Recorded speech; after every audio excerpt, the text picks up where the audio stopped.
to those lessons. Now, something quickly on compound interest. That is so hard to understand intuitively what an exponential growth curve is like that physicists recommend that we do this years to double, the doubling rate instead. So you simply divide 70 by the annual growth rate in percent, and you get the years it's going to take to double. So whether you're investing your money or you're wondering about a population, both will come out with the number of years to double. So here's a map. It's a bit dated now. It's 2007.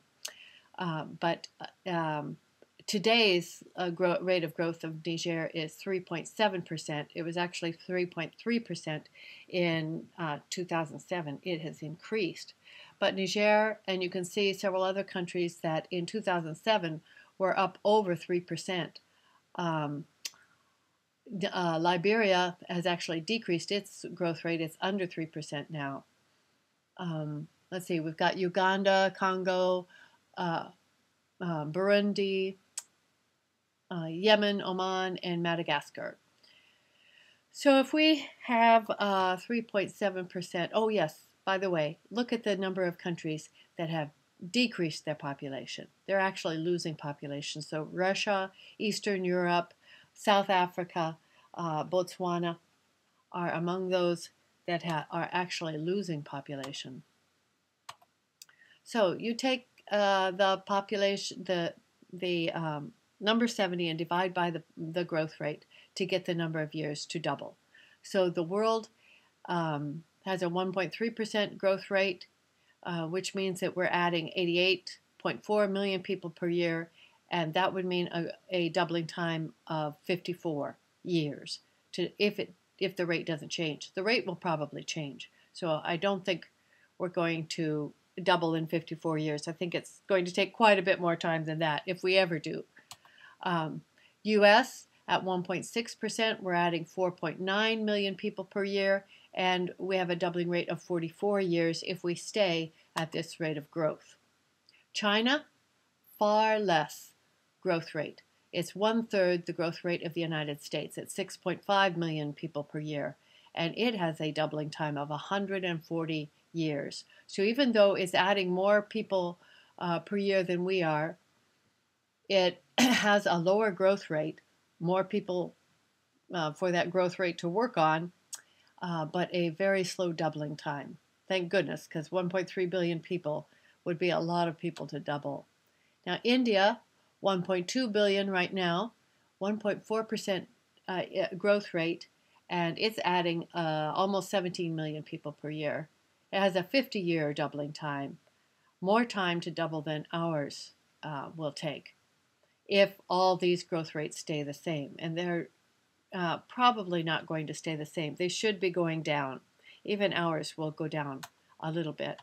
We're expected to have between 400 and 450 million people by 2050 in the United States. Okay, so we've got the world, we've got the U.S. Then Niger, doubling time of 19 years. And Burkina Faso, its neighbor in Africa, at a 3% growth rate will have a doubling time of 23 years. That's not a very long time for a desperately poor country to try to get ready for those types of growth rates. So Niger is one of the poorest. It has a total fertility rate of 7.6. Total fertility rate is the average number of children a woman has in her lifetime. In Niger, it's between 7 and 8 children per year. Well, actually, its growth rate has gone up, and they're having closer to 8 children per year. So its population in 2007 was 13.5 million. At that rate, it would have 56 million people by 2050. So in 40 years' time, gaining all those people.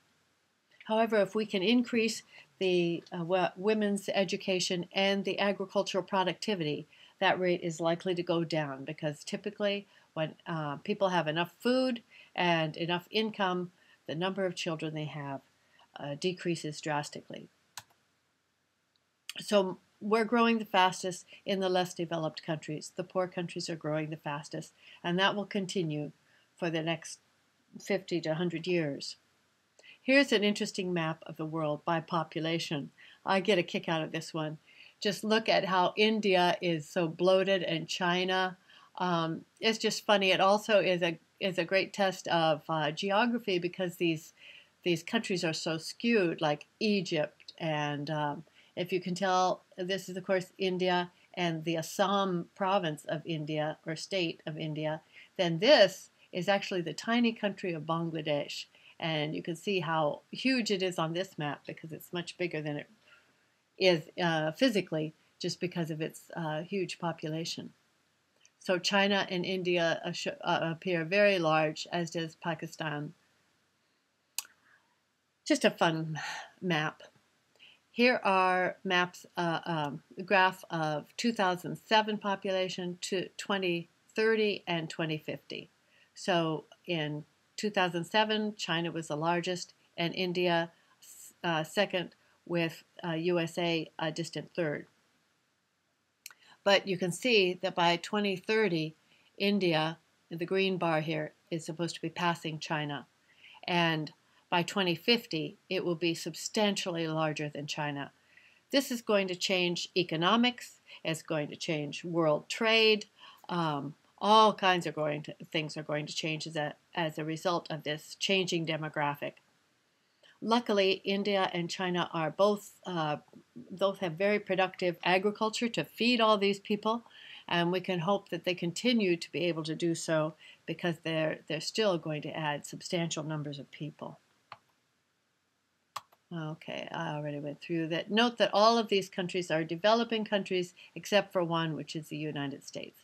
So we're the only developed country in this list of top 9 countries. Okay, we have major influences on population. Tool making made us better able to make a living and to get our food. So that increased our population. Then agriculture increased it dramatically and set the stage for industrialization. There are many books that talk about the new crops coming in from America, like corn and potatoes, that provided a great many calories from a small area of land.